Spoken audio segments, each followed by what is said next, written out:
What's up, beautiful people? I'm Erin and this is Erin On Demand, and today I am sharing with you mistakes content creators make. I feel like this video is going to take some self-awareness on your behalf to be able to really receive what is being given.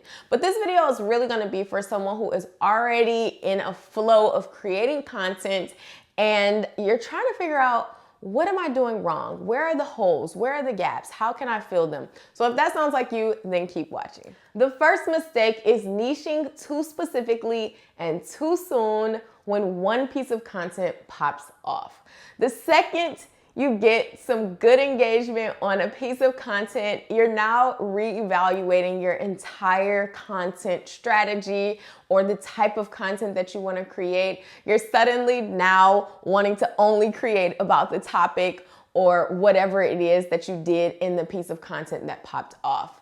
Now, that is okay if this is already the direction that you've been trying to go in. So for example, it's okay if you have a cooking social media and you're trying to really share more recipes and you try a different format and that format is the one that takes off, then I would say continue to use that format in your cooking videos.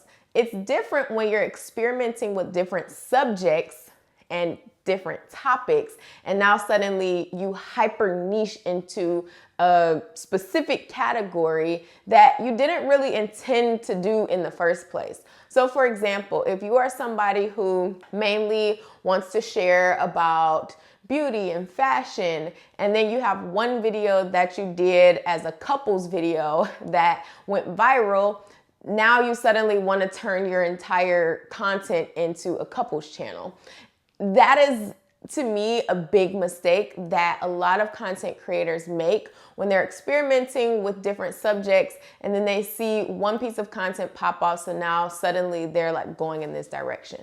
Now, it's okay if you're open to that, but if that wasn't your intention, that type of niching is going to bite you in the butt in the long run, because at some point you're going to get tired of creating about the same thing over and over and over again, especially if you're using content as more of your product and you don't have a full-on business behind the content. So if you are somebody who has a cooking channel and you have a cookbook and this is your whole life and you've niched more, not niched, but you've gone more in the direction of a format, then that's different than completely pivoting your entire type of content due to one piece of content popping off.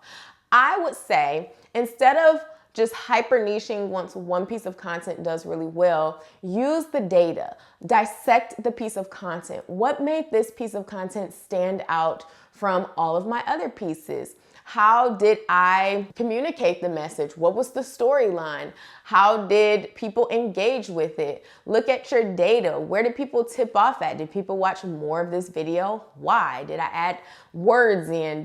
What did I do differently? Those are the most important aspects when you see a piece of content do really well to look at, because instead of just pivoting your whole strategy, you want to really understand why the video probably performed the way that it did. Number 2 is selling too quickly. A lot of content creators begin creating content because they either have a business or a product or a service that they want to share with the world so that they can monetize and make more money, which there is absolutely nothing wrong with that. Shoot, I do that.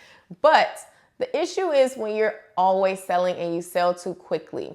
It does take time to warm your audience up to you, to build some credibility, to build trust factor with your audience.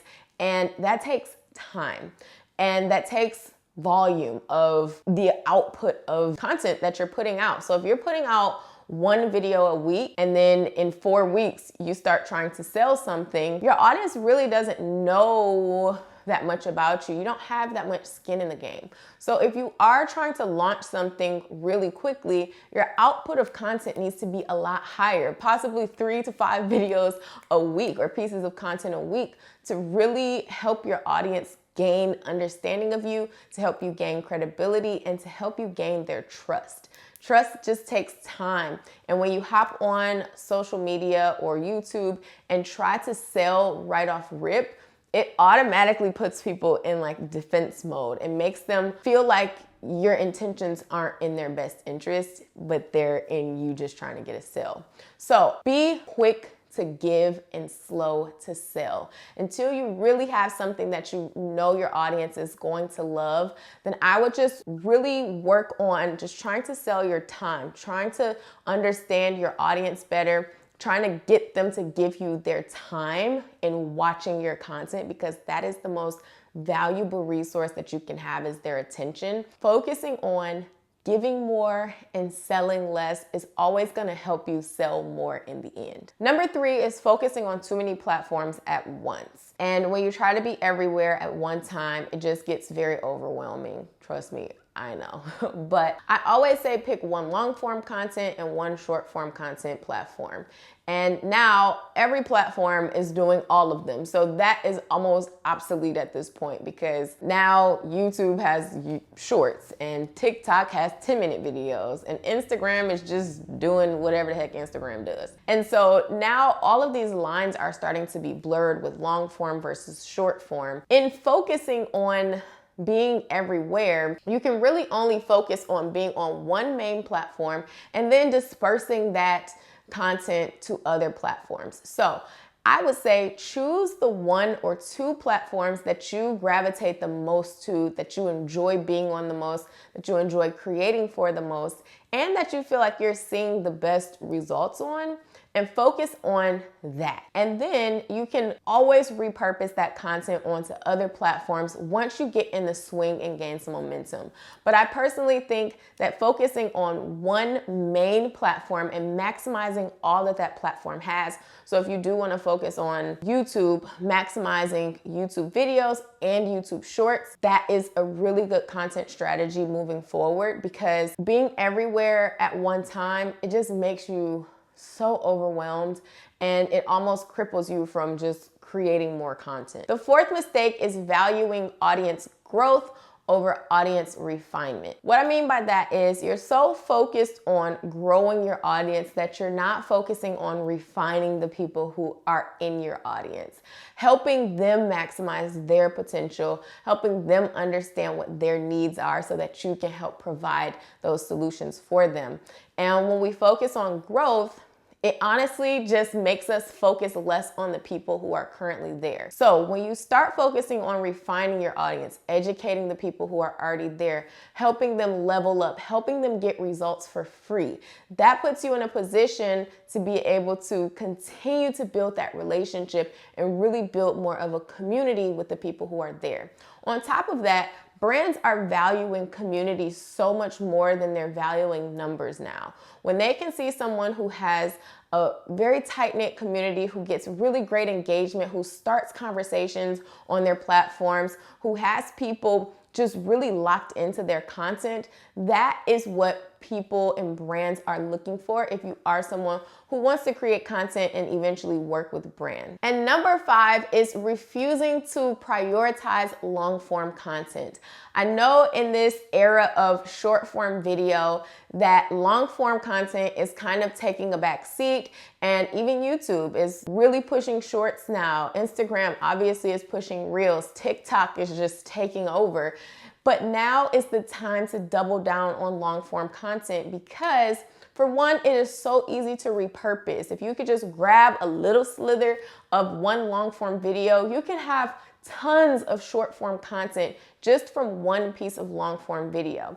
But on top of that, just the searchability, the ability to really spend a long period of time with the person on the other side of the screen.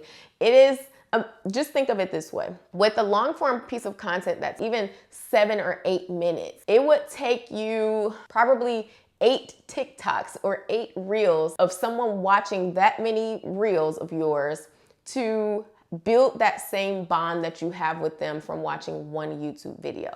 Again, remember, time and attention are the most valuable asset when you're trying to grow a community. So if someone can spend 8 minutes watching one piece of content from you, they would have to watch an equivalent of 8 pieces of content on short form platforms to be able to build that time and trust that they built with you in one piece of long form content. And this isn't just YouTube. This could be a podcast as well. I think podcasts, you're doing other things. You have a very intimate relationship with these people. Well, not like that, but a very intimate connection with people whose podcasts you listen to, because you might be riding in the car, you might be doing laundry. You begin to associate these tasks with, you know, getting to know someone else, the person who's hosting the podcast. And so it can really have a big impact on your audience's ability to buy into whatever it is you are selling, whether that is information, whether that is their time, whether that is a product or service that you offer. And so it's just really important to prioritize long form content, even just from a logistics standpoint of the fact that you don't have to create as many pieces of content. You're creating one thing that can then be repurposed into multiple clips. So I hope this video was helpful for you. Let me know in the comments if there are any mistakes that you have been making based on these few that I shared today, and which one of these mistakes are something that you may be currently dealing with. I want to know so we can start some conversations down below. All right, you guys, I love you, and I will see you on the next one. Bye for now.